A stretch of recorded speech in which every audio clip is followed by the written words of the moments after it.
Hello, everyone. My name is Monica Gleberman, and you're listening to Silence on Set podcast.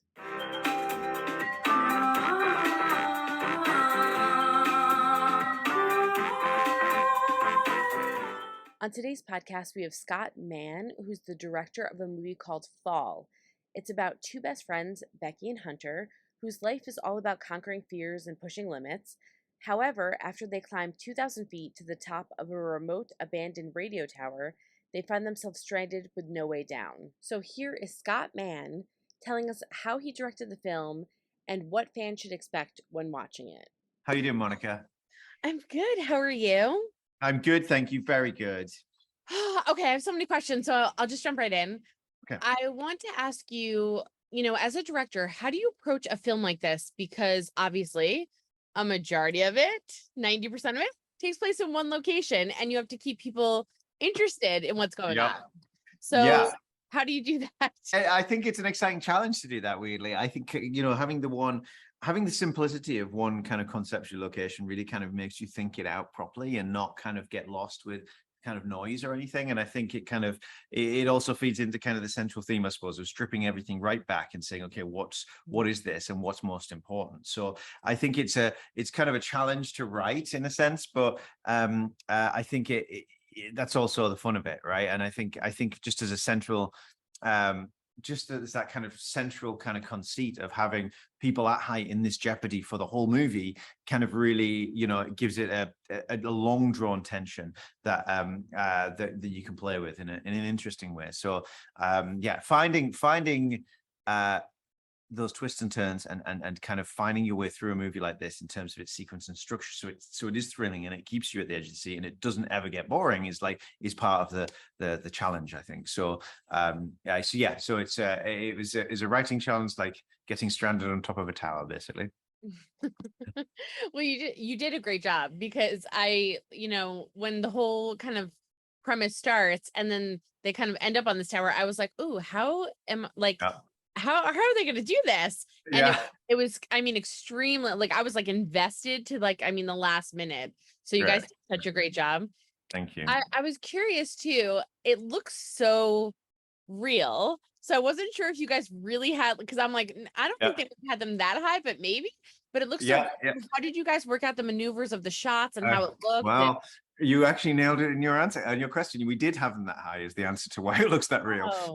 So we realized early on we were needing to film it. That was the way to do the movie, basically, to get them up at a height and actually film it for real, because it's going to affect how we film it.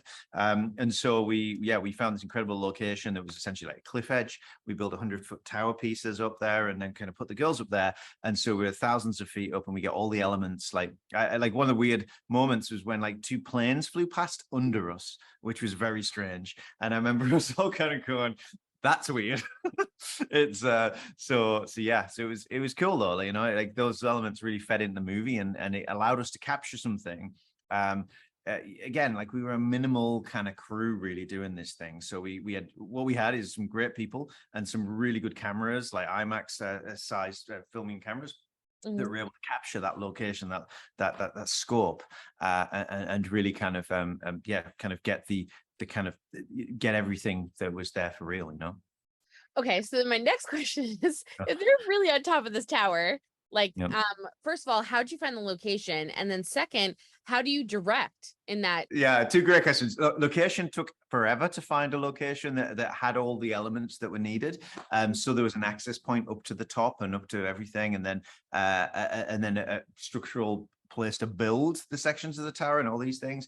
But from a performance and directing point of view, actually, I ended up having I basically cut out a plywood version of the ledge and a pole, and I built it in my backyard, and the girls came over and we basically in detail like rehearsed and blocked through and worked through the whole movie so that we knew and had a point of reference to work out the intimate stuff, and able to really get into it, because when it came down to it, the closest I could get to them was usually on a crane in a bucket, and I would kind of be nearby going, okay, and it's really not a good way. Like I had an earpiece so I could hear them fine, but direction like that is not good. And or I'm on the ground kind of going, okay, can you do it like that? And it just doesn't work. So it was difficult. It's like having your hands cut off. And I'll be honest, because it was in COVID time, we were all on masks on, so it makes it even harder. At least if you can pull your mask down and talk to someone, they can lip read you. But that was a challenge that we just had to prepare for it. And actually before each scene we would do a similar thing. We'd block through and work through each scene before we went up there, so we'd pretty much got it down before they're left all alone up at the top. So what was your favorite part of directing this film? Because it's such a different type of movie. I Yeah. don't want to give anything away, but there's a lot of Okay. things that happen in it, a lot of elements that happen in it that are unexpected. Yeah, surprise. A lot. Yeah, don't give anything away now. Yeah, Bruce Willis. Yeah, there are a lot of times where I was like, oh yeah. my God, like I just couldn't believe it. I think what it was, I think we approached it like a theme park. I think that what we wanted to do is demonstrate how good a cinematic experience could be is really what we tried to do. So we said, okay, like having something that fully immerses you and plays on all those different buttons and those twists and those turns and those different types, because a lot of different types of tension, right? It's very easy in a horror film to cattle prod the audience once in a while. But my lesson usually is like, you can do that once in a movie, right? Don't ever do it twice for starts. And then and the same with different kind of tensions and surprise and twists and turns. You have to kind of map it out to give the most enjoyable experience and the most enjoyable theme park ride that you get driven through on the movie. And I guess it was kind of orchestrating that was the careful bit, is just to start off with this tension and then like layer it and kind of turn the screw further and further and really kind of put them through their paces to a place where you really don't know where it's going to go. I think so. It was a lot of fun to orchestrate the torture of their their time up there. Oh gosh, it's so good because there's just so many things, and like I'm watching it and literally like when you watch those horror movies and someone comes up with a really good idea and you're like, I gotta remember that, like if I'm ever in that situation. So like for this I was like, if I'm ever in that situation, this is such a good idea. I was like keeping notes in my brain for like various ways of them trying to get down and like how to get help. Yeah. So for all of those, did you do like research to come up with those ideas? Were those written in the script? Honestly, like the way we did it was myself and the writer with the same kind of prop setup that we set it, but it was a bit more rudimentary when we did the script. Actually, we kind of marked it out and everything and sat on our own little tower. And we kind of wrote ourselves in that corner and then tried to figure out how to get down. So we did it genuinely from myself and Jonathan, the co-writer. We just kind of played it out together. And we just like, how do we do this? How do we get down? And we just tried to think of everything we could ever think of if our life depended on it. And that was really, and we just went through every possibility we could possibly think of there. And that's the fun of it, right? The challenge is like, how do you get past it? And it, it took a while to figure that stuff out. Like we had the luxury of writing this thing over several weeks. We could think of it. I don't know really if if we were stuck up there, we would have come up with it before we ran out of food and water. So I think, but the challenge of it and the brain kind of, I think I like that about things, when you kind of put someone in a possible situation, then have to figure it out, is different than not going there ever because you can't think of the ending, right? So I enjoyed the process. It was a challenge to do it. And I think, and it's, it was very much from like an organic, real process that we came through it. I know you did so good with that, like directing them as well, because it's very believable, all the stuff that they come up with and how fast and all the stuff that they're kind of doing. So I want to ask you too, like, how was it directing? Obviously, it's a very small cast. So how directing Grace, Virginia, and then obviously, everyone's going to know Jeffrey Dean Morgan. I mean, he's like a master. So what was it like with, with the three of them? I mean, these girls really dominate this film. I mean, it's amazing how great. I think the truth is, like, those casting Ginny and Grace and them nailing it, like casting them was 90% of the job, right? Because casting the right people and getting it right was so fundamental to this working. And actually, hats off to the producers, James, Christian, and David, to kind of really encourage, let's get the right people for this. If we're going to do this the kind of contained way where we're doing it for real, let's use that to our advantage and cast the right people. And so finding them, it was a lot of push to kind of really get just really like work through who the right person is.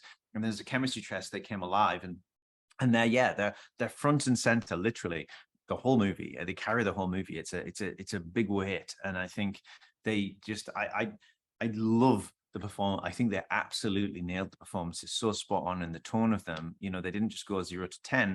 There's great nuance and architecture to the way that it plays, and I think that so absolute wonderful. And Jeff, I'd worked on in a previous movie about 7 years ago, and we stayed friends. And this part, because it's so important to the story, I knew that there was very few people who could really pull that off from the emotional kind of parental resonance that Jeff brings to it. So I called him over and said, listen, we literally have written this part for you. I would love you to do it. It's you know, loved the script. He jumped on, and that was that really. So yeah, it worked out. I got what I wanted for once. That's pretty much, you know, rarely happens though, right? What are you hoping, you know, obviously when people see this film, what are you hoping that they get out of it? Because it's kind of a horror movie, it's a survival movie, it's friendship, it's family, like there's so many elements in this film. Well, I think they enjoy the theatrical experience, honestly. Like that, I think Top Gun did a great job earlier in the year of kind of bringing that back to people's forefront of what they enjoy, and that's exactly the kind of experience. Like, yes, Renault and Jeff are pilots, but it's the same thing, right? It's like making it an experience for the audience. It's a theme park ride where I hope people strap in, they go on the crazy ride, and they come out the other side of it with, you know, with the emotional kind of resonance of what the story brings as well, about healing and about what it really is about, which I think, you know, I think resonates with where we are at the moment as a society in general. So I think that's what I would like them to get. It's almost like there's a core, a serious core that's wrapped in the candy wrapper ride, and I would like them to enjoy the candy wrapper ride and then be left with a core. And then obviously to go back around and want to go on the ride again is the other part of it. So it's challenging to go on a bigger and bigger screen each time is what I would ask. Well, you did it, because let me tell you, I watched it twice in a row. I mean, That's great. That good. I mean, it's so good. And I told you, I clocked those things in my mind. I was like, okay, I got to remember that if that happened to me, like that. Yeah, that's what I do. Well, make sure you go see it on the biggest screen possible. As the I'm next. so excited. I can't wait. Like, I'm looking to see like where it's playing near me, because I just can't imagine watching it in a huge screen. I mean, that's the key. Insane. Absolutely. But I mean, you did such a great job, and there's so much emotion, there's so much attachment, the shots are beautiful, the directing's beautiful, and to be able to do all of that in this one location, I don't know how you did it, but you're genius. Well, I'm not. Don't be telling me that now. No, I'm surrounded by talent. Is the truth. Like I'm just the curator of this group of very talented individuals. Is the biggest part of it. So I was lucky to work with the people. It was a joy. It truly was. Well, you did fantastic. Thank you so much for taking time out to talk with me. I loved it. So, and I'm going to stick with you're a genius. I could say everyone else is a genius, but you're a genius because all right, I'll take it. I'm done. Thank you so much. I'm so excited to tell everyone to go watch this movie and just spread the word, because it's just fantastic. Yeah. Word of mouth. Let's do it. Honestly, I want it. Let's do it. Brilliant. Nice one. Perfect. All right. Thanks very much. Hope you enjoyed listening to the director of Fall, Scott Mann, talk about the film and give you some behind the scenes information. The film comes out on August 12th, so make sure you check your local theater. And don't forget to hit the subscribe button so you're updated on all of our latest podcasts. And head over to our YouTube channel and hit subscribe so you're updated on all of our video content.